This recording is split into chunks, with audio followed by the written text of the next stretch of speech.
उपस्थित सत्संग प्रेमी सदात्माओं, भक्तिमती माताओं, मातृशक्ति जो हमारी माताएं, बहनें हैं, बेटियां हैं, जिनसे हमारे सारे संसार को बहुत बहुत अपेक्षा है। आप ना होती तो शायद ये संत महापुरुष कहाँ से आते। तो आप सब लोग बहुत सौभाग्यशाली हैं। आप सभी माताओं को, भाई बंधु, मेरे जो मित्र हैं और ख़ास करके जो किसी भी संस्था से जुड़े हुए पदाधिकारी हैं, उन सब लोगों को नमन करता हूँ। जवान दोस्तों को नमन करता हूँ। छोटे छोटे बच्चों को भी मैं बहुत नमन करता हूँ, क्योंकि पाश्चात्य की संस्कृति की अंधे दौड़ में लोग कहाँ कहाँ जा रहे हैं, किधर किधर भटक रहे हैं, और आप समय निकाल करके सत्संग की इस गंगा में गोता लगाने के लिए उपस्थित हैं। उन सभी छोटे बच्चों को भी मैं बहुत बहुत बार नमन करता हूँ, और उन महापुरुषों को भी नमन करता हूँ जिनके त्याग और तपस्या से, जिनके दान और पुरुषार्थ से संतों के ज्ञान की अविरल धारा अब तक बहती आई है। उनमें अनेक सदगृहस्थों का भी बहुत बहुत सहयोग रहा है, जो वैसे सदगृहस्थ नहीं रहे हम लोगों के बीच, और बहुत गरीबी झेल करके, बहुत तकलीफ झेल करके उन्होंने संतों के ज्ञान को अपनाया और यहाँ तक पहुँचाया है। उन सभी महापुरुषों को जो अव्यक्त रूप से कहीं न कहीं से सुन रहे होंगे, उन सभी महापुरुषों को नमन करता हूँ, और इस धरती माता को नमन करता हूँ कि आप, अगर यहाँ मेरा जन्म नहीं होता, आपका जन्म नहीं होता, तो शायद इस ज्ञान को हम समझ भी नहीं पाते। अगर दूसरे देश में जन्म हो गया होता तो इस धरती माता को नमन करता हूँ। जो भी अव्यक्त रूप में संत महापुरुष उपस्थित हैं, उन सभी संतों को नमन करता हूँ। जो भी देवी देवता यहाँ पर उपस्थित हैं, उनको भी मैं बहुत बहुत बार नमन करता हूँ, और सब लोगों से निवेदन करता हूँ कि आप लोग गुरु महाराज की जय घोष उच्च स्वर में करने की कृपा करें। श्री सद्गुरु महाराज की जय। अभी हम लोगों ने ईश स्तुति, संत स्तुति, गुरु वंदना आदि के पश्चात सत्संग योग से हम लोगों ने योग सिखोपनिषद का पाठ सुना। श्री सद्गुरु महाराज की जय। श्री सद्गुरु महाराज की जय। श्री सद्गुरु महाराज की जय। हम लोगों ने सत्संग योग में, सत्संग योग से, जिसको हम लोग सत्संग योग का गुरु ग्रंथ साहिब कहते हैं, संत मत का, उससे पाठ सुना हम लोगों ने। योग सिखोपनिषद का बाबा कबीर की वाणी सुनी, बाबा नानक देव जी महाराज की वाणी सुनी, और अपने इष्ट देव सदगुरु महर्षि में ही परमहंस जी महाराज की वाणी सुनी, और अंततः अंत में उनके ही परम पावन हृदय महर्षि साईं स्वामी जी महाराज की वाणी का श्रवण किया। मैं अपने बातों की शुरुआत यहाँ से करता हूँ, क्योंकि कहने वाले तो मैं समझता हूँ 12-14 महात्मा का आप लोगों ने प्रवचन सुना, सब बहुत अच्छी अच्छी बातें। और छोटे महात्मा जो होते हैं ना, कुछ कुछ अध्ययन करते हैं, और जब कम समय मिलता है तो उनको लगता है कम समय में बढ़िया से बढ़िया क्या बात बोलूँ जो लोग सुनेंगे मुझे। अधिक देर तक बोलने वाले तो कुछ भी बोलते रहते हैं, कम समय में बड़ी सोच समझ करके बोलते हैं, और उनको लगता है कुछ अच्छी बातें बोलूँ तो लोग पसंद करेंगे इसको। तो सब महात्मा बहुत अच्छी अच्छी बातें रखे हैं, उन्हीं में से समेट करके जो मेरी जानकारी में है। ऐसा नहीं है कि मैं बाद में बोल रहा हूँ तो बहुत पढ़ा लिखा हूँ या बहुत विद्वान हूँ और ज्ञानी हूँ, ऐसी बात नहीं है। अरे कुछ बाबा कहते थे, अरे सौदा अगर बढ़िया है तो तुम जिस जगह लगाओगे दुकान वहीं सौदा बिक जाएगा। बाद में भी देखते हैं बहुत लोग हैं मिठाई बेचने वाले, बगल में देखिए पटरा हटिया में हम लोग बचपन में देखते थे, दालमोट बेचने के लिए आता था 1-2 दुकान वाला, लेट से भी आता था तो पहले बिक जाता था उसका। तो उसी तरह महात्मा अगर अंदर में अच्छी बातें हैं तो पहले बोले कि बाद में बोले, वो अच्छा ही बोलेंगे। और अंदर में अगर अच्छी बातें नहीं है, साधना नहीं है अंदर में, अध्ययन नहीं है अंदर में, तो आप कहाँ से बोल पाएंगे। तो इसलिए ऐसा नहीं है कि मैं बाद में बोल रहा हूँ। और कुछ महात्मा अगर आगे पीछे हो गए होंगे कि मैं बड़ा हूँ मुझे बाद में बोलना चाहिए, और कोई छोटे महात्मा बाद में बोल रहे होंगे, तो इस बात का भी दुख नहीं मानेंगे, क्योंकि मुझे जानकारी भी नहीं है कि कौन बड़े हैं कौन छोटे हैं, सबके विषय में जानकारी नहीं है। तो थोड़ी देर समय है, इसको मनोयोग पूर्वक सुनिए। इन सारे सदग्रंथों के पाठ के पश्चात सारे महापुरुषों के विचारों को हम लोगों ने सुना। मैं अपनी बातों की शुरुआत यहाँ से करता हूँ, जो हमने संतों के चरण में रह करके सीखा है। आवाज़ सब करो। परमाराध्य श्री सदगुरु महाराज के विषय में आप लोग जानते हैं, ये नाथनगर में एक छोटे लाल बाबा हुए, जिनको ज्ञानानंद बाबा के नाम से जानते हैं। वो एक बार गए कुप्पा घाट, और बाहर में ही जैसे बरामदे पर चढ़े हैं, पहला कदम रखे तो वहीं प्रणाम किए। अब जैसे प्रणाम किए तो गुरु महाराज जी अंदर अपने कमरे में थे और योग निद्रा में थे। माने लोग समझ रहे थे एकदम गहरी नींद में हैं। अंदर से आवाज़ आती है, कौन? तो बरामदा पर चढ़ते चढ़ते ही कहते हुए गए, जी हुजूर हम छोटे लाल। तो गुरु महाराज पूछते हैं उनसे, तुम राम दल में रहना चाहते हो कि रावण दल में रहना चाहते हो कि गुरु दल में रहना चाहते हो? अब तब तक ये पहुंच गए उनके कमरे के पास। अब आपस में सोचते विचारते, जो साधु संतों के पास रहने लगते हैं, जो साधु संतों का सानिध्य जिनको मिलता है, या जो जैसे लोगों के संगति में पड़े रहते हैं, उसी प्रकार की बुद्धि उनकी हो जाती है।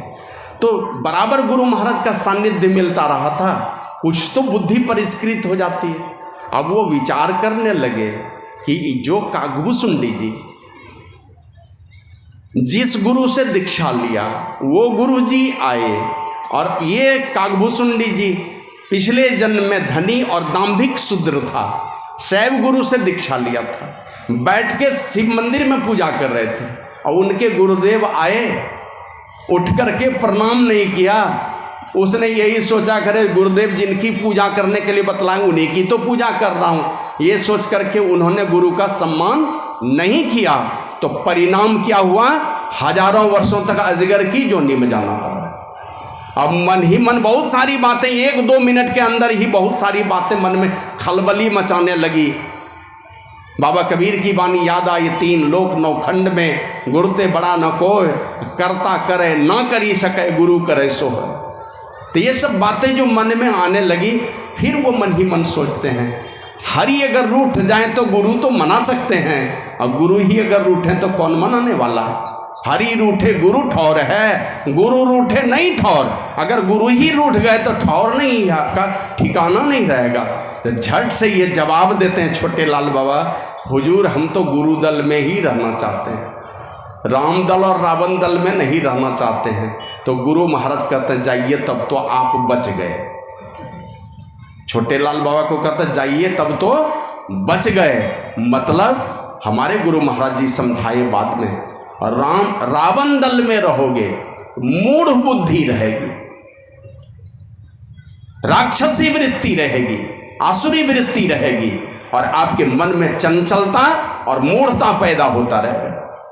राम दल में रहोगे तो तुम्हारे अंदर में सात्विक विचार उठेंगे, लेकिन स्थिर नहीं रहेंगे।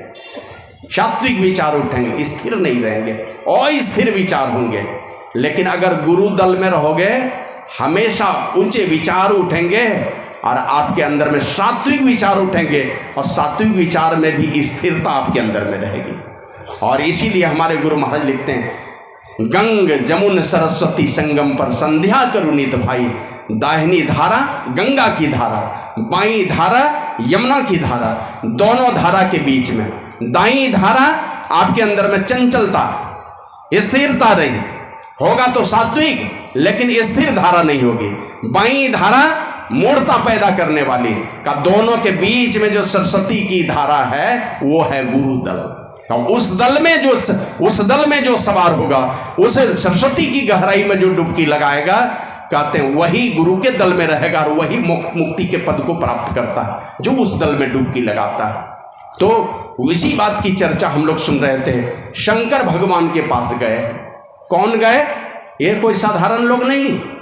सृष्टि किए, पहले तो 4, फिर 10, फिर देखा कि जिसको मैं सृष्टि करता सब बाबा जी बन रहा है, तो धीरे धीरे बहुत बड़ी सृष्टि कर दी उन्होंने। और सृष्टि करके बाद में पता चला ये तो परेशानी का घर कर लिया उन्होंने। सब परेशान है, एक घर में एक बेटा एक बेटी है तो दो ही दुख न है, लेकिन दो से जहाँ ज़्यादा हुआ, तीन हुआ, कि किसी के घर में 5, 10, 12, 15 है तो उतनी ही समस्या।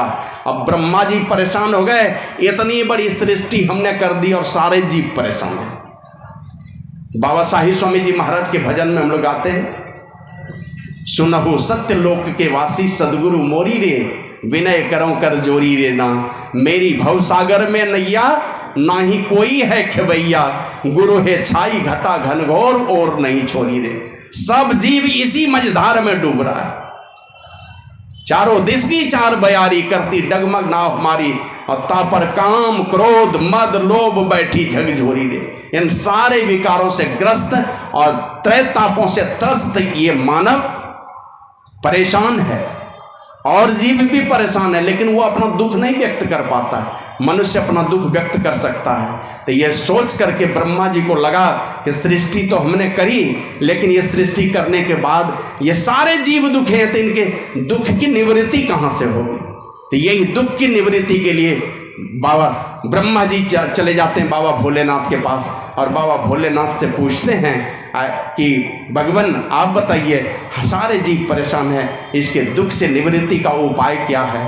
तो भगवान भोलेनाथ तो ऐसे तो बहुत सारे निदान के उपाय बताए, लेकिन उन सारे उपायों में से दोनों ही योग और ज्ञान दोनों का ही मुमुक्षु का मतलब होता है जो आत्मा का अन्वेषण करना चाहता है, जो आत्मा की खोज करना चाहता है, ब्रह्म तत्व को जानना चाहता है, आत्म तत्व को जानना चाहता है। क्योंकि इस तत्व को जाने बिना आप शास्त्रों को पढ़ेंगे तो पता चला सब कुछ जाना, इस तत्व को नहीं जाना, यही नहीं जाना, इसी तत्व को नहीं जाना तो हमेशा शोक के दलदल में डूबे रहेंगे। जब तक इस आत्म तत्व को नहीं जानेंगे, आया है उपनिषद में, अशरीरम शरीरेषु अनवस्थेषु अवस्थितम महानतम विभुमात्मानं मत्वा धीरो न सोचते।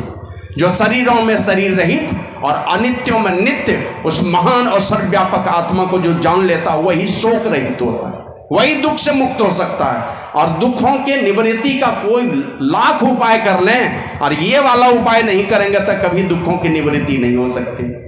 तो वो कहते हैं उस आत्म तत्व को जानने की इच्छा रखने वाले जो मुमुक्षु हैं, ऐसे मुमुक्षु को दोनों का ही अभ्यास का योग हीनम कथम ज्ञानम मोक्षदम भवति हो भो, योगो अपि ज्ञान हीनस्तु न क्षमो मोक्ष कर्मणे। योगहीन ज्ञान मोक्षप्रद नहीं हो सकता। ज्ञान है मेरे पास, ये परमात्मा की कृपा से ही हमारा भला होना। परमात्मा की कृपा के बगैर हम दुख के दलदल में ही हमेशा डूबे रहेंगे जब तक उनकी कृपा नहीं होगी। हम मरते रहेंगे, जन्मते रहेंगे और संसार में रह करके संसार के दुखों से हमेशा दग्ध होते रहेंगे, जलते रहेंगे। तो दोनों का ही अभ्यास। आपको परमात्मा का ज्ञान है कि बिना परमात्मा की भक्ति किए। नारद बाबा से पूछा था, देवर्षि नारद आप बताने की कृपा करें, दुनिया में सबसे बड़ा आश्चर्य क्या है? आश्चर्य बताएं। ऐसे तो यक्षुधिष्ठिर वार्ता में दूसरे आश्चर्य की दूसरी बात है, नित्य जीव मर मर कर जम का घर भर रहे हैं, शेष लोग यहीं रहना चाहते हैं और यहां रह करके डर के भी नहीं रहते, डरे हुए भी नहीं है कि कोई मर गया तब हमारी भी बारी आने वाली है। डरना भी नहीं है, बस मरा और अब तो इतना निष्ठुर हो गया इनकी आंख में आंसू भी आना नहीं चाहता। मरते हुए इतना देखा रहे इस तरह मरते रहता, यही सोचता है मन में। और जब जला लिया वहां, जलाने के आधा घंटा तक भी डर नहीं रहता, उसके पहले भी डर नहीं रहता। हमारे यहाँ देख, आप लोगों को याद होगा, मेरी जन्मभूमि है रमला, एक आदमी है भी जिंदा है, जाएगा लाश जलाने के लिए ना, वो लाश के ऊपर जो टिकरी जलेबी केला सेब क्या क्या बांध देता है ना, वो रास्ते भर यहाँ से खाते हुए जाता है। जाएगा बरारी घाट जलाने के लिए, वो सब केला सेब जलेबी टांगा हुआ जो धागा में रहता है वो सब खाते हुए जाता है यहाँ से। सैकड़ों लाश जलाया होगा, मतलब डर ही खत्म हो गया। युधिष्ठिर महाराज यही कहते हैं कि जीव रोज मर मर कर जम का घर भर रहे हैं, शेष लोग ऐसे रहते हैं जैसे लगता है इसी दुनिया में रहना। देखते हैं ना, एकदम मग्न है गोबर की गोली बनाने वाला, वो देखते हैं कीड़ा, गोबर की गोली बनाने वाला या पखाने की गोली बनाने वाला इतना बड़ा गोला बना लेगा और दोनों पैर से ठेलते ठेलते कहाँ ले जाएगा, 1-2 किलोमीटर तक। अब कहाँ घर बना के रखा है पता नहीं। तो एक बार हमने प्रयास किया कि देखो भाई कहाँ तक चलता है, बहुत दूर ले करके चला गया, देखा एक बिल के पास गया, अब बिल में घुसाने की कोशिश करता है तो बिल में भला घुसे, इतना बड़ा गोली ले लिया है, घुसता ही नहीं है। अंतिम में क्या करेगा, वो पखाना या गोबर की गोली को वहीं बिल पर छोड़ करके भाग जाएगा, कोई काम का नहीं। तो उसी प्रकार शेष लोग यही गोबर और पखाने की गोली जैसे संसार के 5 विषयों की गोली बनाने के चक्कर में उसको लगता है कि शायद यही ढो ढो करके लेके जा पाएंगे, लेकिन सारी की सारी यही धरी की धरी रह जाती। तो ये आश्चर्य युधिष्ठिर ने बतलाया। लेकिन देवर्षि नारद से पूछा कि आश्चर्य क्या है, तो उन्होंने यही कहा, एक काम है जिसमें कोई कीमत नहीं लगनी है और एकदम सुलभ है, कहीं हिलना डुलना भी नहीं है, कहीं नहीं जाना, जहां बैठे हैं बस वहीं कर सकते हैं, वो है परमात्मा का नाम। बिना परमात्मा का नाम का सहारा लिए, बिना परमात्मा का नाम जपे आपका कल्याण नहीं होने वाला है। और सुलभ कितना है, जहां बैठे हैं बस वहीं ले लीजिए नाम, 1 पैसे भी कीमत नहीं चुकानी है। और मिलना क्या है, दुनिया की सबसे कीमती चीज उसी के सहारे मिलने वाली है और उसमें कीमत भी कुछ नहीं लगनी है। उसके बाद भी उस नाम को नहीं जपते हैं। बाबा कबीर कहते हैं, बंदे सतगुरु सदगुरु बोल, तेरा क्या लगे है मोल। 10-20 कोस नहीं चलना, 10-20 कोस नहीं चलना, तेरे सिर पे भार नहीं रखना। 10-20 कोस नहीं चलना। श्री सदगुरु महाराज की जय। तेरे हाथ पांव नहीं हिलने, तेरे सर पे भार नहीं धरना, तेरे हाथ पांव नहीं हिलना, जरा इस दिल की भुंडी खोल, बंदे सदगुरु सदगुरु बोल, तेरा क्या लगे है मोल।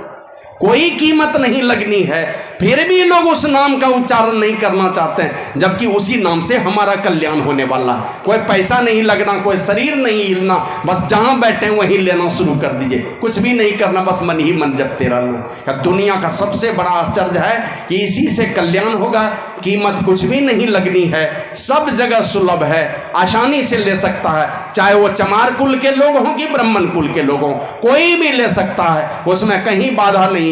उसके बाद भी लोग लेकर के अपना कल्याण नहीं बनाना चाहते हैं, यही दुनिया में सबसे बड़ी आश्चर्य की बात है। तो इसलिए आप परमात्मा के विषय में जानते हैं, ज्ञान है आपके पास, ये वैचारिक रूप से ज्ञान है, लेकिन उस वैचारिक रूप से ज्ञान के लिए, ज्ञान को वस्तुतः आप स्वरूप से परमात्मा को पहचान सकें, इसके लिए बिना योग किए हुए, बिना उनसे जुड़े हुए, माने हम और प्रभु हम जब तक एक नहीं होंगे, जब तक नहीं जुड़ेंगे, तब तक हमारा कल्याण नहीं होने वाला। और योग की क्रिया हम करना चाहते हैं, जानते नहीं हैं कि किन से करनी है। योग करना किन से ये भी नहीं पता है कि जिस परमात्मा से आपका भला होना है उसके विषय में, परमात्मा के विषय में गुरु महाराज एकदम संत मत के सिद्धांत और संत मत की परिभाषा दोनों की चर्चा महर्षि में ही पदावली में किए हैं। गुरु महाराज कहते हैं, जो परम तत्व आदि अंत रहित, असीम, अजन्मा, अगोचर, सर्वव्यापक, माने किसी इंद्रियों के पकड़ में नहीं आने वाला और जर्रे जर्रे में है वो समाये हुए, अगोचर और सर्वव्यापक और सदव्यापकता के भी परे हैं, उसे ही सर्वेश्वर सर्वाधार मानना चाहिए। और अपराजड़ और पराचेतन दोनों प्रकृतियों के पार में, अगुण और सगुण पर, अनादि अनंत स्वरूपी, अपरंपार शक्ति युक्त, देश कालातीत, शब्दातीत, नाम रूपातीत, अद्वितीय और मन बुद्धि के परे, इस प्रकार परमात्मा की परिभाषा हमारे गुरु महाराज देते हैं। तुलसीदास जी महाराज एकदम संक्षेप में कहते हैं, गो गोचर जहाँ लगी मन जाई, सो सब माया जानो भाई। इन 5 विषयों, 5 जो विषय हैं और इन 14 इंद्रियों के द्वारा जिन विषयों का आप ज्ञान कर सकते हैं, सोच सकते हैं, विचार कर सकते हैं, ये परमात्मा नहीं है। परमात्मा है इन सारे विषयों के परे, निर्विषय तत्व परमात्मा है। का उस परमात्मा को स्वरूपतः जानने के लिए उस परमात्मा से जुड़ने की कोशिश करनी पड़ेगी, मतलब जुड़ने का अभ्यास सीखना पड़ेगा। और यही सिखाने की बात शंकर भगवान ब्रह्मा जी को कहते हैं। उस एक उपनिषद वाक्य है और उस उपनिषद का नाम ही है योग सीखो। ब्रह्मा जी को कहा बस एक ही उपाय है कि योग सीखो। अब योग सीख लेंगे, किनसे जुड़ना है ये जानना है, उनका वास्तविक स्वरूप क्या है वो जानना है। और वास्तविक स्वरूप के विषय में कल सुन रहे थे, मन वाणी को अगम अगोचर सो जाने जो बाबा कबीर की वाणी में पढ़ रहे थे, अविगत गति गति कतु कछु कहत न आवे, जो गुंगही मीठे फल को रस अंतर गति ही भावे, परम स्वाद सब ही जो निरंतर अमित तो सुख जावे। ये जैसे गूंगा आदमी है, मीठे फल को रस अंतर्गत ही भावे।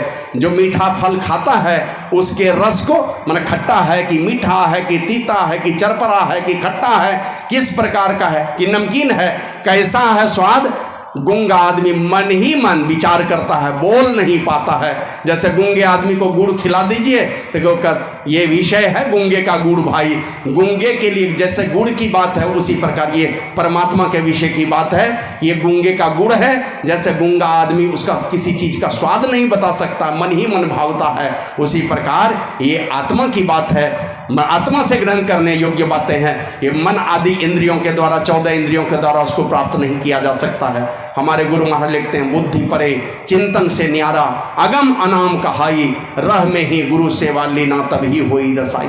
तो अगम अनाम पद कैसे रसाई होगी, तो कहते हैं ये बुद्धि परे और चिंतन से न्यारे हैं, इनसे और अपने आप को ऊपर उठाना होगा।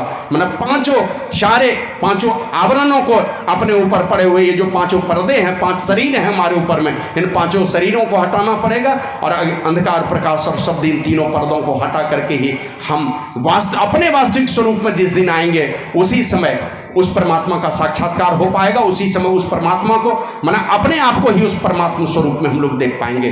तो इसके लिए हमें उनसे जुड़ना पड़ेगा। राधा स्वामी साहब जी महाराज की वाणी में आया, सखीरी क्यों देर लगाई, चटक चढ़ो नवद्वार, क्यों देर लगाए, ऐ जीवात्मा तुम क्यों विलंब कर रहे हो, क्यों देर लगा रहे हो, जितनी जल्दी बाजी में हो सके तुम आकाश के द्वार में तुम चढ़ जाओ, चटक चढ़ो नवद्वार। इस नगरी में तिमिर समाना भूल भरम हर बार, खोज करो अंतर उजियारी छोड़ चलो नवद्वार। ये 9 द्वारों को छोड़ो और 10वें द्वार में प्रवेश करो तो वहां उजियारा का दर्शन होगा। तुम क्यों देर लगा रहे हो, कहते हैं जल्दी। दूसरी वाणी में आया, सूरत क्यों भूल रही, अब चेत चलो स्वामी पास। हे मनमा तुम सदा के संगी, त्यागो जगत की आस, हे इंद्रियन तुम भोग दीवानी क्यों फंसो मोह के पास। ऐ मेरी इंद्रियां जो भोग की दीवानी बनी हो, क्यों तुम मोह के फांस में फंसे हो। और तुम तो सदा सदा के लिए उस परमात्मा के संगी हो, तुम अभिन्न अंश हो। हे मनमा तुम सदा के संगी, त्यागो जगत की आस, जगत की आशा तजो। और हे इंद्रियन तुम भोग दीवानी क्यों फंसो मोह के फांस। तो जल्दी से अब मुख को बोड़ो, अंतर अजब विलास, और जैसे बने तैसे करो कमाई, धर चरणन विश्वास। महापुरुषों के चरणों में प्रेम रख करके कहते हैं जिस प्रकार से भी बन पड़े उसी प्रकार से तुम कमाई कर लो, और जल्दी से अब मुख को मोड़ो। मुख किधर है मेरा, हम लोगों को लगता है कि हम लोग गुरुमुख हो गए, लेकिन मुख गुरुमुख नहीं हुआ, मुख तो हमारा संसार की तरफ रह गया। गुरु का मुख है जिस दिशा में, उस तरफ मुख कर लेना, ये गुरुमुख होना है। और गुरु का मुख है परमात्मा के तरफ, हम सबों का मुख है संसार के तरफ, ये गुरुमुख होना नहीं है। तो जल्दी से अब मुख को मोड़ो, अंतर अजब विलास, अपने मुख को मोड़िए। बाहर संसार में रह करके संसार में गोता खाते रहेंगे, का मुख को मोड़ लीजिए, माना गुरु का मुख जिस दिशा में है उस तरफ मुख कर लीजिए। जल्दी से अब मुख को मोड़ो, अंतर अजब विलास, अंदर में अजब अजब खेल होता, जरा मोड़ करके देखिए, अंदर घुस करके देखिए। हमारे गुरु महाराज तो कहते हैं, ऐन महल पट बंद कहे, चलू सुख मन घाटी हो, दृष्टि डोरी स्थिर रहे, तम बीच ही में फाटी हो, खुले आसमान की टूटे भ्रम पाटी हो। भ्रम की टाटी टूटेगी, लेकिन ऐन महल के पट को बंद करना पड़ेगा, नेत्र महल के पर्दे को बंद करना पड़ेगा, और सुखमन के घाट में अपने आप को ले जाना पड़ेगा। इसको गुरु महाराज जी दूसरे पद में लिखते हैं, चलू चलू तन नव द्वार हो रामा, अति ही मलिन हो ठामा, त्यागी चढ़ू दसम द्वारे सुख पाऊ रे भाई। सुख पाना चाहते हो तो चलो 10वें द्वार में। और भजू भाई गुरु गुरु गुरु रूप ध्यान धरू सन्मुख बिंदु निरेखो। सुख देखो रे भाई, अगर सुख देखना चाहते हो तो सन्मुख बिंदु निरेखो। ये संतों की साधना है। इस साधना को किए बगैर हम इन सारे चीजों का अंदर के नजारे को हम नहीं देख सकते हैं। और अभी सुन रहे थे ना, ब्रह्मा जी गए शंकर भगवान के पास सीखने के लिए। हमारे गुरु महाराज कहते हैं, ऐसे तो एक पद में गुरु महाराज की वाणी में आया, आषाढ़तम अति गाढ़ में नीचो परीरी सूरति उद्धार कर निज गुरु दयाले हेर प्रभु बिंदु मूर्ति। आषाढ़तम अति गाढ़ में नीचो परीरी सूरति, हमारी सूरत नीचे पड़ गई। कहाँ? कहते हैं एकदम घनघोर अंधकार में आकर के। माता सबरी भी कहती है, कही विधि स्तुति करऊं तुम्हारी अधम जाति में जड़मति भारी। अधम ते अधम अधम अति नारी तीन मह में मति मंदगारी। बार बार चार बार अधम अधम का प्रयोग है। ये पहला अधम तो अपने लिए नारी बनाया परमात्मा ने, इसलिए वो कहते मैं तो अधम हूँ। फिर कहती है प्रकाश मंडल से, ये निशब्द दशा में मैं थी, आ गई वहां से शब्द मंडल में, वहां से एक सीढ़ी खिसक करके प्रकाश मंडल में, वहां से और एक सीढ़ी खिसक करके मैं अंधकार मंडल में आकर के जड़मती हो गई हूँ। तो कहते हैं आषाढ़तम अति गाढ़ में नीचो परीरी सुरति और उद्धार कर निज गुरु दयाले हेर प्रभु बिंदु मूर्ति। क्या निज गुरु की दया ले लो, अब प्रभु की बिंदु मूर्ति का ध्यान करो, प्रभु की बिंदु रूप छवि का हेर प्रभु। हेरना मना होता टकटकी लगा करके देखना, चातक पक्षी की तरह टकटकी लगा करके गुरु महाराज ने देखने के लिए कहा। तो ये देखेंगे। और ऐसा साधन जो करता है, गुरु महाराज लिखते हैं, गुरु निज भेद दे अधर चढ़न को गुरुमुख चढ़त विशेखा। कौन चढ़ेगा? तो जो गुरुमुख होगा वो विशेष चढ़ेगा। विशेखा माना विशेष, जो सबसे ऊंचा पद है। कहते हैं गुरु निज भेद दे अधर चढ़न को, अधर में चढ़ने का, अंतर में चलने का। कौन देगा ये साधन? तो गुरुमुख चढ़त विशेखा। चढ़त चढ़त सो टपत गगन सब जाय मिलत सब सेखा। सारे गगन को पार करता है, मना स्थूल गगन को पार करता है, सूक्ष्म गगन को पार करता है, कारण और महाकारण गगन को पार करके वो सबसे ऊंचे शिखर पर चला जाता है। चढ़त चढ़त सो टपत गगन सब जाय मिलत सब सेखा। सबसे ऊंचे शिखर पर साधना की पराकाष्ठा पर पहुंचता है और वहां पहुंच करके तब पता चलता है अहम ब्रह्मास्मि, मैं खुद ही परमात्मा हूं, मैं खुद ही ब्रह्म हूं। आया है हमारे गुरु महाराज कहते हैं कि ऐन महल के पट को बंद करना पड़ेगा। आंखें बंद कीजिए, लेकिन ये आंखें बंद करते हैं तो शुरुआती शिक्षा देते हैं। जो अंतर साधन बड़ी ही कठिन है, उसमें से 2 मोटे मोटे साधन दिए हैं। ऐसे वो मोटे साधन भी बहुत आसान नहीं है। लोग गए हैं 10 साल 20 साल 25 साल, हम लोगों को बहुत दिन हो गए, लेकिन सबको पता चलता है शुरुआती जो साधन, बाद वाली साधन तो बहुत दूर है। अभी पहले ही साधन में हम अपने आप को नाप तोल के अगर देखेंगे तो पता चलेगा मानस जब भी नहीं होता।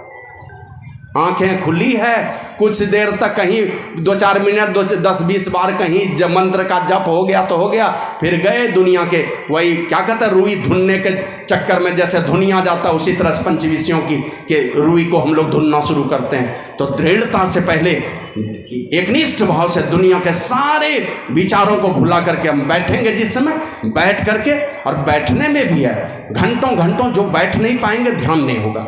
जवान लोगों को बहुत देर तक बैठे रहने का अभ्यास किए बिना ध्यान अभ्यास नहीं हो सकता। तो पहले बैठना पड़ेगा। बैठिए पहले मजबूती से, आसन को एकदम दृढ़ कीजिए, हिल डोल एकदम नहीं, और कमर दर गर्दन मस्तक को एकदम सीधी सरल रेखा में एकदम खड़ी करके रखिए और एकदम स्थिर होकर के 1 घंटे तक अगर ध्यान करने की इच्छा तो 20 मिनट तक एक ही काम दिया, पहले जप कीजिए, खूब जपिए। और जपते जपते जपते का यही नाम आपको नामी से मिलाएगा। जो नाम है वही किसी रूप से मिलाता है। तो पहले आप उस नाम को बहुत देर तक बैठ करके एकदम पवित्र मनोभाव में रह करके एक ही नाम का सुमिरन करना है। और उस नाम को जपते जपते क्या होगा? मन भागेगा। ऐसा नहीं है सबकी एक ही दशा है, जो सिद्ध हो जाएगा उसी का मन अपने बस में हो जाता है। बाकी दुनिया के सारे लोगों की एक ही दशा है। ऐसा नहीं है कि मंच पर बैठा है और आप मंच के नीचे बैठे हैं तो सबका एकदम मानस जब सिद्ध हो गया है। तो बैठिए एकदम कमर गर्दन मस्तक को एकदम ठीक सीधी सरल रेखा में खड़ी करके एकदम मेरुदंड को सीधी करके, और जपिए एकदम लगातार 20 मिनट तक। जहां जहां मन भागे मन को समझा करके श्री सदगुरु महाराज की जय। जहाँ जहाँ मन भागे वहाँ से समझा करके जप में लगाइए। और नहीं तो लोग क्या करेंगे, आंख बंद करके बैठे और जप करना शुरू किए, मन भाग गया 1-2 मिनट में, अब मन को लौटा के लाए तो गुरु महाराज की मूर्ति सामने में है, मंत्र गया, मकई के खेत में चला गया मंत्र, आ गया गुरु का रूप, बस हो गई गड़बड़ी। यहाँ पर 20 मिनट तक जो काम करने के लिए बैठे हैं बस वही काम कर लीजिए, भागता है तो वहीं पर ला करके लगाइए। और ये काम जब हो जाए तब इस काम को आप बंद कर दीजिए। अब दूसरा काम है, जिस मंत्र को जपे हैं वो वाला रूप भी सामने में आना चाहता था, लेकिन आने नहीं देना है, नहीं तो 2 नाव पर एक ही साथ पैर देंगे तो आप उस पार नहीं जा सकेंगे। तो पहले एकदम एकनिष्ठ भाव से एक मंत्र का जप कीजिए 20 मिनट, और वो जपने के बाद एकदम स्थिर हो जाइए। अब आंख बंद है, कमर को हिलाना नहीं है, जिस तरह से बैठे सिद्धासन में बैठे रहिए। अब दूसरी क्रिया शुरू कीजिए। दूसरी क्रिया में हम लोग गुरु मूर्त का ध्यान करते हैं, और वो भी कैसे, जो अपनी आंखों से जिस रूप को हमने देखा है, चाहे उनकी तस्वीर ही है, वो तस्वीर नहीं, वो गुरु महाराज हैं। गुरु महाराज की जो ओरिजिनल तस्वीर है, जो उनके जीवन काल की तस्वीर है, उस तस्वीर को घर में रखिए। और विकृत तस्वीर मत रखिए घर में। कोई देखेंगे गंदी तस्वीर अपने घर में रख लेते हैं, तो गंदी तस्वीर में मत रखिए, गंगा जी में विसर्जित कर दीजिए। फटी हुई तस्वीर, या बहुत लोगों के घर में देखा ऊपर का शीशा फूटा हुआ है, या अगरबत्ती से जल गई है तस्वीर, वो सब तस्वीर गंगा जी में विसर्जित कर दीजिए। प्रत्येक वर्ष नई तस्वीर ले आइए, और एक तस्वीर रखिए। हर घर में अलग अलग तस्वीर रखेंगे तो 5 रूप का ध्यान हो जाएगा।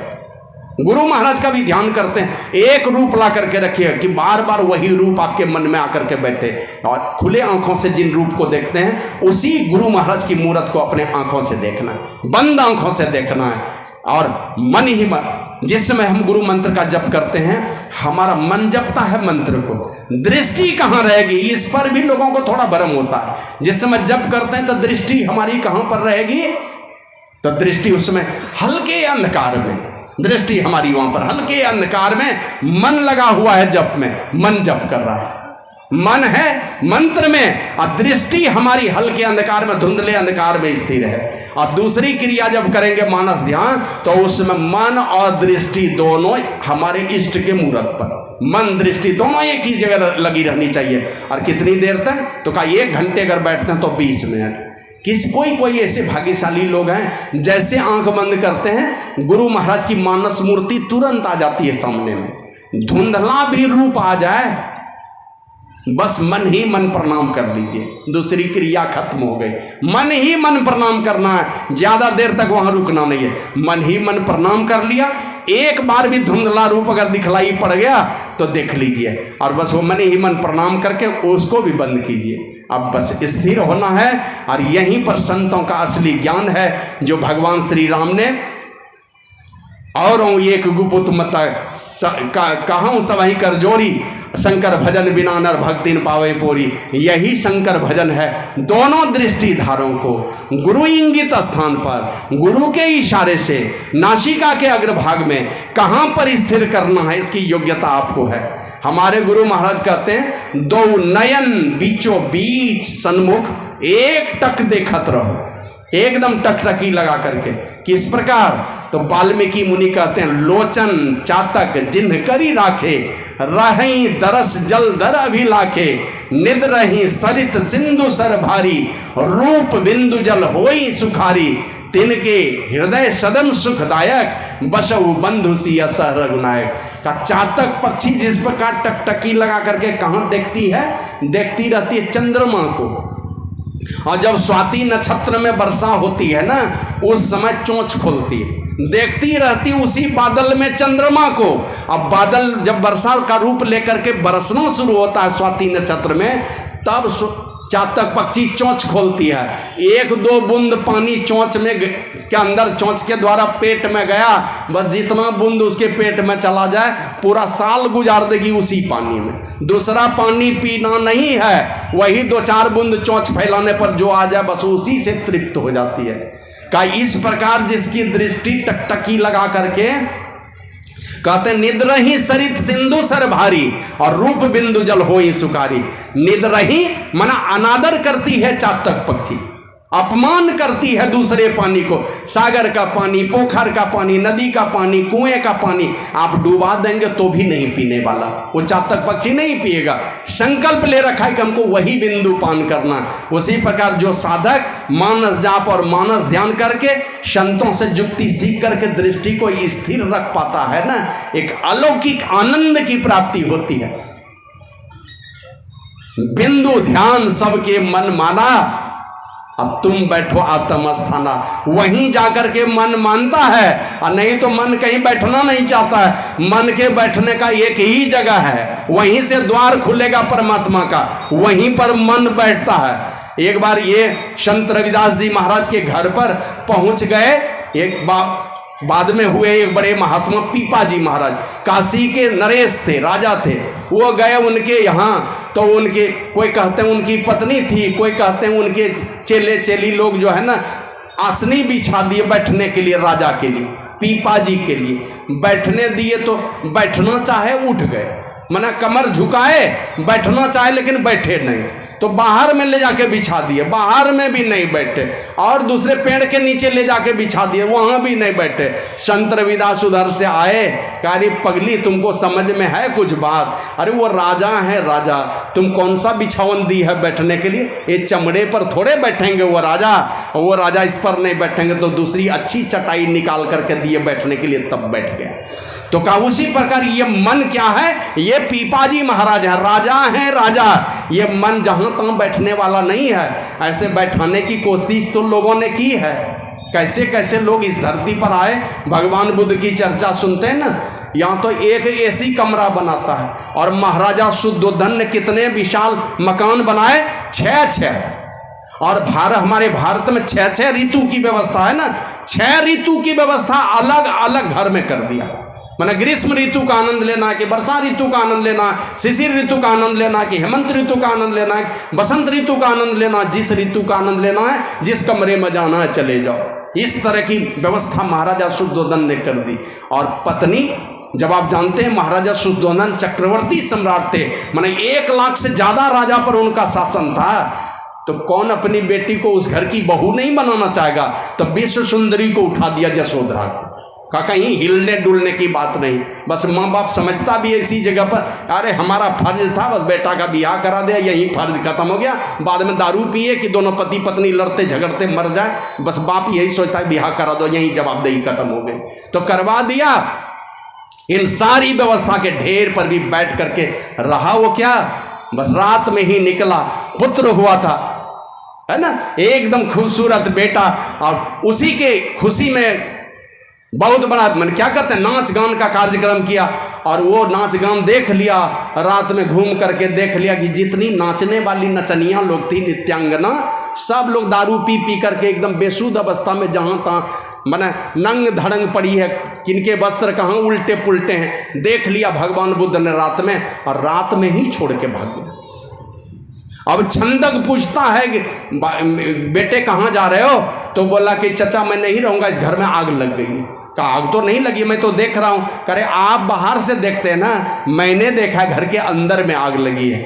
और उस राजमहल में आग नहीं लगी थी, इस वाले राजमहल में आग लगी थी। और निकले वहाँ से और चले गए कहाँ पर? तो चले गए सीधे बौद्ध गया, अपने नेपाल की सीमा को, क्या कहते हैं, नेपाल की तराई में लुम्बिनी वन में जन्म हुआ था, वहाँ से आए, अपने राज्य की सीमा को पार करके आ गए बौद्ध गया। और जाते जाते अपने ही तलवार से कान का कुंडल काट के फेंक दिया।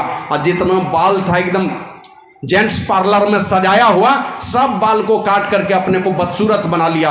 और वो तलवार और वो रथ और घोड़ा सब लौटा दिया छंदक को। कहा कि ले जाओ, मैं जा रहा हूँ, जब तक मुझे शांति की प्राप्ति नहीं होगी मैं आने वाला नहीं हूँ। या ऐसे ऐसे मेरे पिताजी आए, दादा आए, परदादा आए, सब राजा थे, लेकिन मैं भी राजा बनूंगा, क्या होगा? क्योंकि यही बचपन में ज्योतिषी ने कहा था कि या तो ये चक्रवर्ती सम्राट होगा, नहीं तो बहुत बड़ा महात्मा बन जाएगा।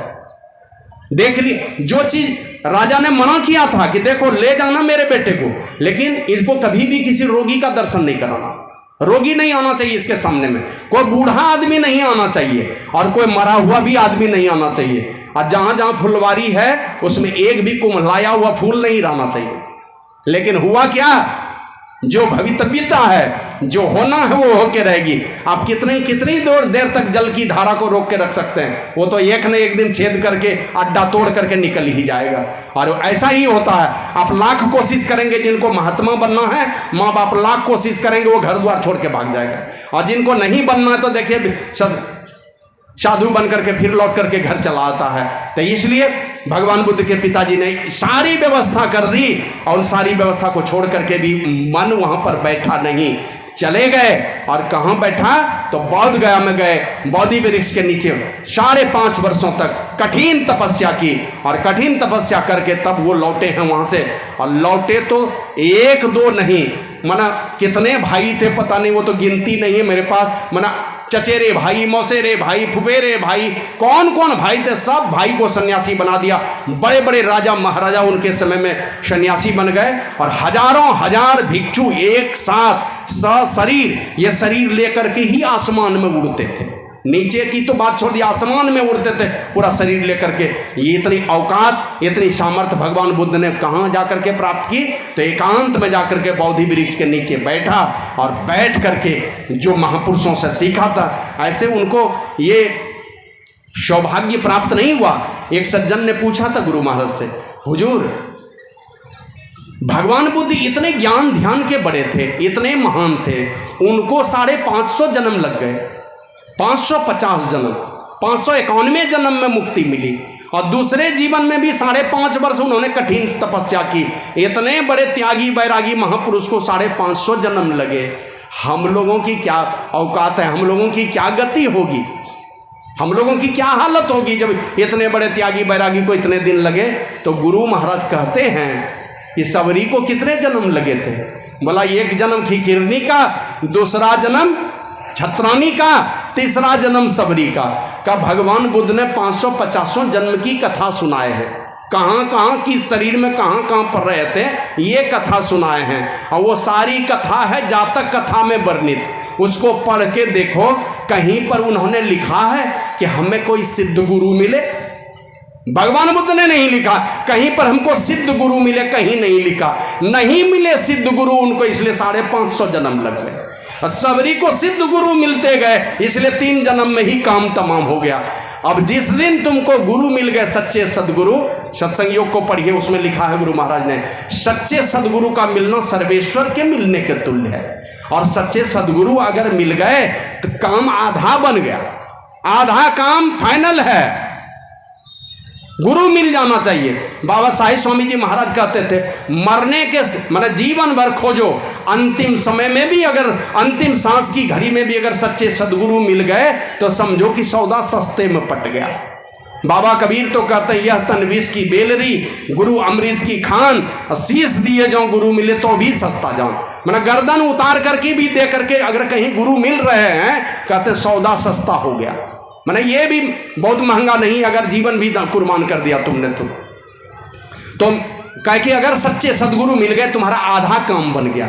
अब जो आधा काम बचा है, इसी आधे काम को सजाने के लिए अब तुमको चुनना पड़ेगा कि भगवान बुद्ध का जीवन अपनाना है कि सबरी वाली एकदम फास्ट ट्रेन बन करके चलना है। कौन सा जीवन अपनाना है तुमको, ये तुमको विचार करना है। अगर भगवान बुद्ध के तरह चलना चाहते हो तब तो 550 जन्म ही लगेंगे, और सबरी वाली चाल को अपना लोगे तो 3 जन्म में ही काम बनने वाला है। तो ये काम भगवान बुद्ध ने बिठाने की कोशिश की, लेकिन अंतिम जन्म में 591 जन्म में कहाँ गए? तो वही बौद्ध गया में जाकर के बैठ करके कठिन साधना की। ऐसे भगवान बुद्ध के वाणी, भगवान बुद्ध के विचारों में हमने पढ़ा, उनके संबंधित एक कथा हमने पढ़ी। 1500 जन्म उनका गुजरा है, एक ही घर में जन्म लेते रहे। 1500 बार, माने एक ही माता पिता 500 बार माता पिता बने, वही माता पिता 500 बार चाचा चाची, और वही माता पिता 500 बार बड़ी माँ और बड़े पिता बने। एक ही घर में एक ही माता पिता के साथ ऐसी रिश्तेदारी रही है। लेकिन साधन भजन का 550, 591 जन्म में मुक्ति मिली। तो हमारे गुरु महाराज कहते हैं, कहाँ पर मन बैठेगा? तो कहा कि भजू भाई गुरु गुरु, गुरु रूप ध्यान धरो, सन्मुख बिंदु निरेखो, सुख देखो। और भाई गुरु की जुक्ति से ये मानस जाप और मानस ध्यान की क्रिया करने के बाद एकदम एकांत, एकदम स्थिर होकर के कोई भुलावे भटकावे में मत जाइए। और जब भागे हुए मन को एकदम समेट करके दुनिया के सारे ख्यालों को भूल करके बस एकदम होशो हवास में रह करके, और नहीं तो जानते ना, एक बात याद रखिएगा, ये हमारी जो नींद है ना, चाहे विद्यार्थी जीवन हो, चाहे फौजी का जीवन हो, चाहे राजा का जीवन हो, चाहे साधु का जीवन हो, चाहे साधक का जीवन हो, ये नींद इतना बड़ा दुश्मन है ना, सब पूंजी डुबाने वाला है। अगर ये जो भी महान बना, चाहे विद्यार्थी महान बनना चाहते हैं, नींद को अपने कब्जे में कर लीजिए। धनवान बनना चाहते हैं तो नींद को अपने बस में कीजिए। साधु बनना चाहते हैं, साध्वी बनना चाहते हैं, नींद को अपने बस में कीजिए। नींद को नहीं जीतेंगे तो कभी भी कोई दुश्मन आपसे नहीं जीता जाने वाला है, मुक्ति भी नहीं मिलने वाली है। तो इसलिए नींद से अपने आप को बचा करके रखना होगा। गुरु महाराज कहते थे सदैव साधक को नींद से बच करके रहना चाहिए और बैठ करके एकदम घंटों गुरु इंगित स्थान पर, कहाँ तो कहते हैं गंग जमुन जुगधार मधई सरस्वती बई, बस वहीं पर दृष्टि को स्थिर करना। और दृष्टि स्थिर करके ऐन महल पट बंद के चलू सुखमन घाटी हो, और दृष्टि डोर स्थिर रहे, दृष्टि की डोर को स्थिर रखे। और जैसे ही स्थिर करेंगे, जैसे ऐन महल को, नेत्र महल को बंद करके रखेंगे, वो धीरे धीरे धीरे धीरे देखते देखते टकटकी लगाकर देखते देखते देखते वो अंधकार छटेगा। और जैसे अंधकार छटेगा वहीं पर चमचमाता हुआ प्रकाश में बिंदु प्राप्त होगा। लेकिन यही एक बैठना पड़ेगा, बिना बैठे चाहेंगे 10-20 मिनट में होने वाला है। ऐसे प्रयास करते हैं लोग। एक बार यही कुप्पा घाट की बात है, एक माता जी आई और आकर के पूज्य भगीरथ बाबा को कहती है, भारत, वो भगीरथ नहीं बोल सकते, भारत हमको दीक्षा दिलवा दो। बूढ़ी थी, हमको हमरा दीक्षा दिलवा दे। तो माता जी जैसे बोली तो पूज्य भगीरथ बाबा गए हैं गुरु महाराज को कहने के लिए कि हुजूर, वो एक इंजीनियर साहब हैं, उनकी मौसी आई है, वो शब्द साधना की दीक्षा लेना चाहती है। तो गुरु महाराज कहते हैं बुलाओ उसको। तो जैसे गुरु महाराज के सामने में आई है ना, आधी साड़ी गीली थी, मैंने गंगा जी में जो स्नान किया और साड़ी बदली ना, तो आधी साड़ी भीग गई, साड़ी भीग गई गंगा जी में। वो गीली साड़ी ही पहन करके आ गई थी गुरु महाराज के पास। तो गुरु महाराज कहते हैं की बात है? तो वो कहते हुजूर शब्द साधना की दीक्षा अंगिका में बोल रही थी, बूढ़ी हो गई हो, पता नहीं कब शरीर छूट जाएगा, इसलिए मेरी इच्छा है कि शब्द साधना की दीक्षा हमको मिल जाए। तो गुरु महाराज कहते हैं दृष्टि स्थिर होती है, कब कपी गई, वो ऊपर वाला पलक देखते हैं हिलते रहता लोगों का, वो हिलने में कुछ नहीं हो रहा है। कहा वो कब कभी बंद हुई, दृष्टि स्थिर होती है। तो वो कहती है हुजूर 1-2 मिनट कभी कभी हो, 1-आध मिनट कभी हो दृष्टि स्थिर, फिर कहाँ भागी जाए पता नहीं। लेकिन हुजूर बूढ़ी हो गई हो, इसलिए इच्छा अगर मिल जाता तो कभी कभी ये भी अभ्यास करते। तो गुरु महाराज कहते हैं भगीरथ बाबा को कि भगीरथ इसको बैठने के लिए बताओ कैसे बैठेगी। तो पूज्य भगीरथ बाबा बता दिए बैठने के लिए, और गुरु महाराज उठ करके बैठे अपने बिछावन पर और शब्द साधना की दीक्षा उस बूढ़ी माता को दे दिए, लेके चली गई। बाद में कुछ दिनों के बाद की घटना, एक सेठ जी आ गए, एकदम बड़ा सा परात में काजू किशमिश पिस्ता बादाम पूरा सजा के भर थाल ले करके, पूरा दक्षिणा वगैरह लेके, बढ़िया बढ़िया कपड़ा गुरु महाराज के लिए रेशमी कपड़ा लेके आ गए। भगीरथ बाबा हमको दीक्षा दिलवा दीजिए। तो गुरु महाराज के पास ले गए, हुजूर ये सेठ जी आए हैं, बहुत पैसे वाले लोग हैं, वो शब्द साधना की दीक्षा लेना चाहते हैं। तो गुरु महाराज पूछते हैं बुला करके, दृष्टि स्थिर होती है? जी हुजूर। कितनी देर तक? तो वो कहते हुजूर यही आधा घंटा तक स्थिर होती है। उठाए लाठी के भागते हो ना तुम यहाँ से, आधा घंटा दृष्टि स्थिर होती है, तुम्हें भाग यहाँ से, डांट करके भगा दिया उनको। तो माने जब तक ये कपकपी बंद नहीं होगी, मन जहाँ जहाँ भागे समेटे मन को गुरु इंगित स्थान पर लगा करके एक टक एकदम चातक पक्षी की भांति अगर लगा करके रखेंगे तो गुरु महाराज लिखते हैं ध्यान अभ्यास करो सद सद ही चातक दृष्टि बनाई हो, और लखत लखत छवि बिंदु प्रभु की ज्योति मंडल दसिदाई हो। लखते लखते देखते देखते प्रभु की छवि बिंदु रूप में आपके सामने में आ जाएगी। अब 2 नयन बीचों बीच सन्मुख एक टक देखत रहो, आप ही वह बिंदु झलके पट गिरा निरखत रहो। पट को गिरा करके रखेंगे, आप ही वह बिंदु झलके। बिंदु बनाना नहीं है, बहुत लोग ना बिंदु बनाते हैं, इसका मतलब है कि आप बिंदु का मानस ध्यान कर रहे हैं, वो बिंदु ध्यान नहीं हो रहा है, बिंदु तो अपने आप बनेगा। दृष्टि केवल स्थिर हो जानी चाहिए, एकदम सारे ख्यालों को हटा करके चातक पक्षी के भांति गुरु इंगित स्थान पर यह टकटकी लगा करके जब देखता रहता है, देखते देखते लखत लखत छवि बिंदु प्रभु की ज्योति मंडल धसिधाई हो। प्रभु की बिंदु रूप छवि को देखते देखते हमारी सूरत प्रवेश कर जाती है, ज्योति मंडल में प्रवेश करती है। और ज्योति मंडल में प्रवेश करने के बाद अनेक प्रकार के ज्योति मंडल धसिधाय के निर्खत वैराटी हो। वैराट मन होता परमात्मा का अनेक प्रकार के रूपों को देखता, अपने अंदर में देखता है, अनेक प्रकार के रूपों को साधक अपने अंदर में देखता है। और उसी बिंदु में तह नाद बोले रैन दिवस सुहावनम। गुरु महाराज तो लिखते हैं राम नाम धुन सतधुन सारा, शब्द केंद्र ते आई हो ताधुन भजत मिलो प्रभु से निज आवागमन नसाई हो। प्रभु परमात्मा के केंद्र से एक शब्द आती है, उस शब्द को पकड़ लेंगे तो आवागमन का नाश होगा। लेकिन वो पकड़ेगा कौन? तो कहते हैं बिंदु चंद तब सूर प्रकाशे, शब्द लहर लहराई हो, जो अति सिमटी रहे सुखमन में ताको पड़े जनाई हो। जो सिमट करके सुखमना में रखेगा उसी को ये सारी चीजें दिखलाई पड़ती है। और ये काम जो करता है यही असल में योग कहलाता है। परमात्मा से जुड़ने की ये कला है। इस कला को जो जानते हैं वो परमात्मा को प्राप्त करते हैं। अब बाहर विद्या में, बाहर में पूजा पाठ करने से ये भी बेकार नहीं जाएगा, ये भी कुछ ना कुछ सुख समृद्धि का साधन देगा। लेकिन आने वाला जो जीवन होगा आपका, वो पता नहीं किस जोनी में चले जाएंगे, कहाँ गिर जाएंगे, ये कहा नहीं जा सकता है। तो बाहरी साधन करके आंतरिक साधन की तरफ हमारा कदम बढ़े। और इसी जीवन में कहते हैं योग शिखोपनिषद के ऋषि, पिंड पातेन या मुक्ति शा मुक्तिर न तू मन्यते। पिंडदान से जो मुक्ति होती वो असल में मुक्ति नहीं है। लोगों को लगता है ना पिंडदान कर देंगे तो मुक्ति हो जाएगी। गोकर्ण धुंधकारी की कथा सुनते हैं। धुंधकारी कहाँ चला गया? प्रेत जोनी में। बहुत बार सुने कथा, प्रेत जोनी में गया कि वो प्रेत ही था। प्रेत जोनी में मरने के बाद गया कि जिंदा में भी वो प्रेत था। दारू पीना, वेश्यावृत्ति करना, कुछ भी करना, उल्टा पुल्टा कर्म करना, माँ को मारना, बाप को मारना, बचपन में किसी बच्चे को उठा करके गड्ढे में फेंक देना, कांटे में ले जाके फेंक देना। मरने के बाद प्रेत जोनी में गया कि जिंदे में प्रेत था। माने जिंदा में ही प्रेत है जो माने संतों के बताए रास्ते को मानता नहीं है, तो प्रेत जोनी वाला ही काम कर रहा है। और वो प्रेत जिंदा में जो है 1 लाख बार भी पिंडदान कीजिएगा मुक्ति नहीं होने वाली है उनकी। जो प्रेत है जीते जी ही प्रेत बना लिया अपने जीवन को, मरने के बाद प्रेत ही बनना है। और 1 लाख या करोड़ बार भी आप जाकर के पिंडदान करेंगे तो मुक्ति नहीं होगी। मुक्ति कब होगी? तो कहते योग शिखोपनिषद के ऋषि, पिंड पातेन या मुक्ति शा मुक्तिर न तू मन्यते, देहे ब्रह्मत्वम आयाते जलानाम सेंधवम यथा। श्री सदगुरु महाराज की जय। बीच में मत बोलिए,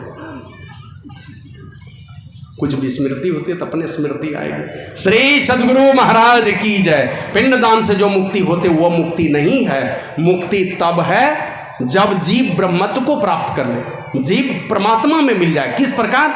जलानाम सैंधवम यथा। जैसे सैंधव जो है नमक, वो जल में मिलकर एकम एक हो जाता है, उसी प्रकार ये जीव जिस दिन परमात्मा में मिल जाएगा। कौन मिलाएगा? पिंडदान करके। हाँ, कुछ लाभ हो सकता है पिंडदान करने से।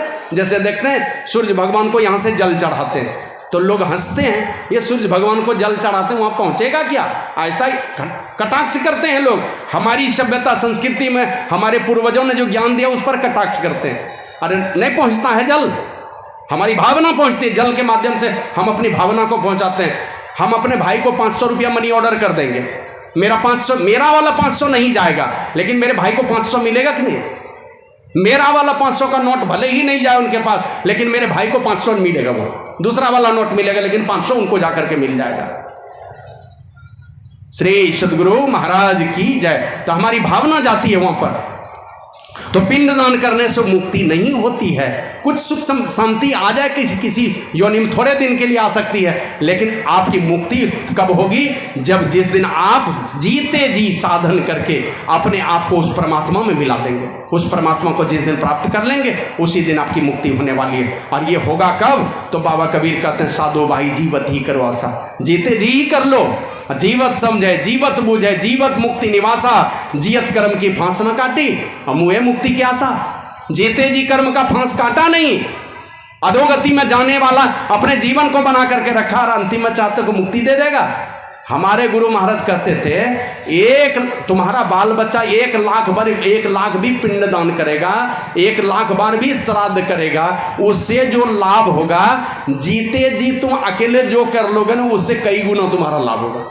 अपने से जो कर लोगे, अपने मुक्ति का जितना सा उपाय कर लोगे वो तुम्हारा खानदान का 1 लाख बार भी श्राद्ध करने से नहीं होने वाला है, तुम्हारे अपने करने से तुम्हारी मुक्ति होने वाली है। तो ये कब होगा? साधो भाई जीवत ही करो आशा, ये जीते जी होगा।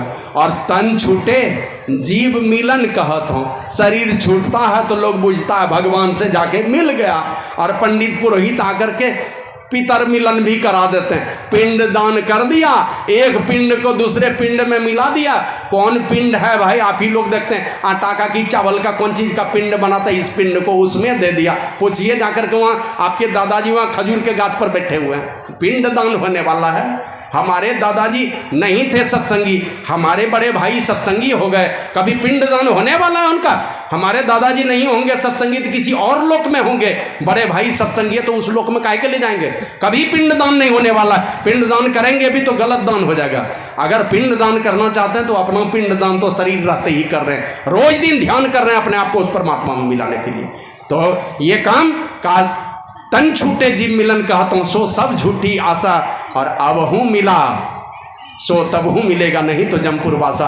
अभी जो मिला है वो वही चीज़ मिलने वाला, वही परिस्थिति आपको मिलने वाली है। और नहीं मिले जो परिस्थिति अभी, अगर ये काम कर लिए तो ठीक है, और नहीं तो जमपुर में ही आपका वास होने वाला है। और दूर दूर ढूंढे मन लो भी, मिटे न गर्भ तरासा, साध संत की करे न बंदगी, कटे कर्म की फांसा। साध संत की बंदगी नहीं करेंगे, उनकी टहलू नहीं करेंगे, सेवा नहीं करेंगे, सेवा करके उनको रिझाएंगे नहीं, और आपका भला हो जाएगा, ये नहीं होने वाला है। तो इसलिए हमारे गुरु महाराज भी यही बात अंतिम में कहे। शेष बातों की चर्चा दूसरे पाली के सत्संग में करेंगे। और उसके लिए है हमारे गुरु महाराज कहते हैं, योग हृदय में वासना तन वास है तो क्या, और सत सरल युक्ति पासना और पास है तो क्या। तो ये युक्ति जिनके पास नहीं है, दूसरी कुछ भी चीज़ें हैं सब छूट जाने वाली है, और ये युक्ति है थोड़ा थोड़ा अभ्यास है तो निश्चित रूप से आपकी एक न एक दिन मुक्ति हो जाएगी। इसी के लिए बाबा साहिब स्वामी जी महाराज कहते हैं, धर्म प्रेमियों उठो, ऐ सत्संगियों जागो, है मिटाना जीव का योनि में आना जाना। और जीव पर 3 पर्दा है छाया, उसको साधन से जो ना हटाया, उसने पाया जो धन, देव दुर्लभ ये तन है गवाना। तो इस तन को मत गवाइए, पुंज को मत गवाइए, संतों के ज्ञान के अनुकूल नियमित रूप से साधन कीजिए। उसके लिए हमारे गुरु महाराज कहते हैं, जिसको योग और ज्ञान की बात करते हैं उसी को सत्संग और ध्यान की बात करते हैं। हमारे गुरु महाराज ने कहा, जो ये भगवान बुद्ध ने, कि ज्ञान बिना ध्यान नहीं और ध्यान बिना ज्ञान नहीं, जो ज्ञान और ध्यान दोनों रखता वही निर्वाण के समीप है, वही मुक्ति के करीब है। यही आप लोगों की सेवा में सुनाया।